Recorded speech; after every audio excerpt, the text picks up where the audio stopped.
my beautiful people, welcome back again to another video. We are so happy to have you again in this platform. If you're new in this platform, you are warmly welcome. Please do us a favor by like, share, and subscribe. Make yourself comfortable and watch this video happily. So guys, today's video is super amazing because this Dr. Abel and Pastor Jerry Eze, the thing long. So I want you guys to take a look at this video. Tell me in the comment section, what is your opinion regarding this Abel and which is Pastor Jerry Eze. Take a look at the video and I will be right back. I started ministry 1984. 1984 was when I started preaching. I was all over the world. They were inviting me everywhere. I was the darling of all of them. And nobody attacked me when I was preaching that. The moment I shifted, and why did I shift? I got to where I was feeling empty. I got to where I was feeling empty. I would raise the money, collect all the things, drive with convoy, entourage, policemen, mobile, pull everywhere, all over. But I wasn't happy. A man of God, yes, feeling empty. Yes, I began to ask myself, is this all that there is to God? Give, take, give, take. I told my wife it doesn't make sense anymore. So we left church. We left our church. We traveled. And it was in the midst of this research and prayer that I came by Andrew Womack. Andrew Womack is a preacher in America. I don't like his style because he speaks very gently. I'm wild. Yes. So I came by all his books. I bought all of them. And as I was reading the first book, first 8 pages, I knew what was wrong with what I was doing. And because I had done theology, I understand Christology. So now everything started falling in place. That's making sense. So I came back to our church. I went to the pulpit. I said, church, I am apologizing sincerely. All the things I told you about tithe, seed, all that is not true. Please forgive me. Wow. If you allow me, I will make the record straight.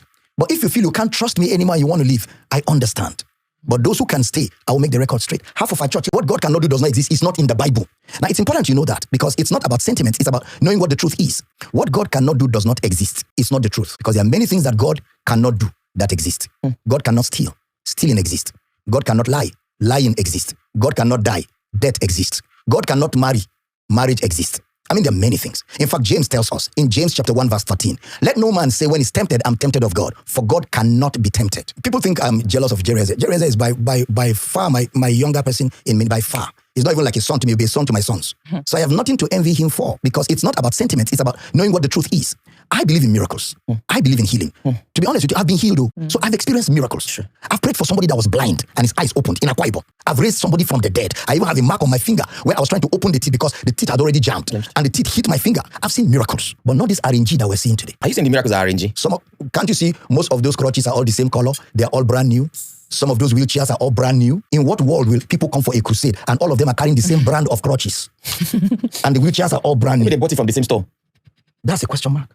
God is not desperate to perform miracles because miracles are not the ultimate. The ultimate is eternal life. In the New Testament, we don't tithe. There's no percentage. God is not demanding something from you like a tax master. No, Christianity is historic and apostolic. That means what the apostles didn't do, we're not supposed to do. What Jesus didn't teach, we're not supposed to teach. What Jesus didn't do, we're not supposed to do. Jesus didn't pay tithe. Jesus didn't receive tithe. Paul didn't pay tithe. Paul didn't receive tithe. Peter didn't pay tithe. Peter didn't receive tithe. Because the book of Ephesians tells us that the church of Jesus is built on the foundation of the apostles and prophets. Christ himself, the cornerstone, which means it's apostolic and historic. Yeah. If you read the book of Acts, nobody paid tithe to anybody. But people gave. The Bible tells us people sold lands and houses and brought, and distribution was made so that everybody was taken care of and nobody was lacking inside the church. So in the New Testament, we don't tithe. What do we do in the New Testament? We give generously. We give willingly. God loves a cheerful giver. When you have experienced his goodness, when you have experienced his love, nobody will need to tell you to support his work on earth. It will flow naturally. That is New Testament. It is generosity, not 10%. Beautiful people, you guys have already heard from Dr. Abel the verse regarding this giving and the title of what God cannot do does not exist. That many things that God is doing that exist. So it's like kind of that quote, he don't like it. But for my own point of view, what God cannot do does not exist is that a word that come out of the spirit that made that man of God to say that kind of word, because at that moment of time it's seen in the realm of the spirit something else that then immediately the word occur, and then he began to use that word has a connection to the people who are their faith is not strong enough. Yes, what God cannot do does not exist. Sometimes many things happen and then without God, things, I can't go there more. But anyway, another one Dr. Abel is saying regarding tithe and offering. Tithe, yes, is for people, lovers who are in the work in the church. Tithe is meant for those people and it's not meant for a pastor. But if pastor is not working, the tithe also can be a place of him feeding his family or the needies, the people who are orphans, the people who are widows in the church, the priests who are in the church, people who are working, the ushers who don't have work. Those tithes and things which they give in the church is for them to be provided for their own need. That is my own understanding in that. Not every pastor will take them those offering and put it in their own pocket.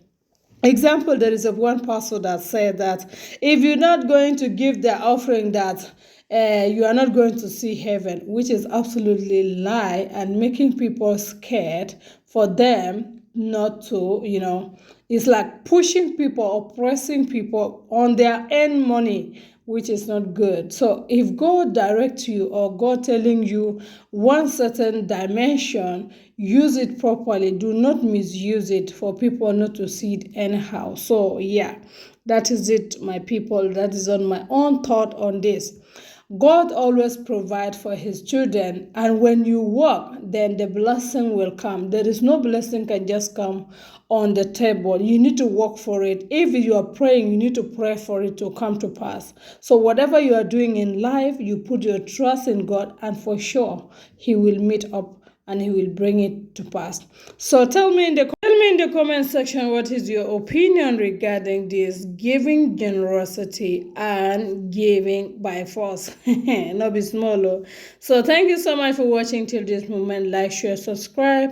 Leave your opinion in the comment section and make sure you follow this page for the more updates like this, guys.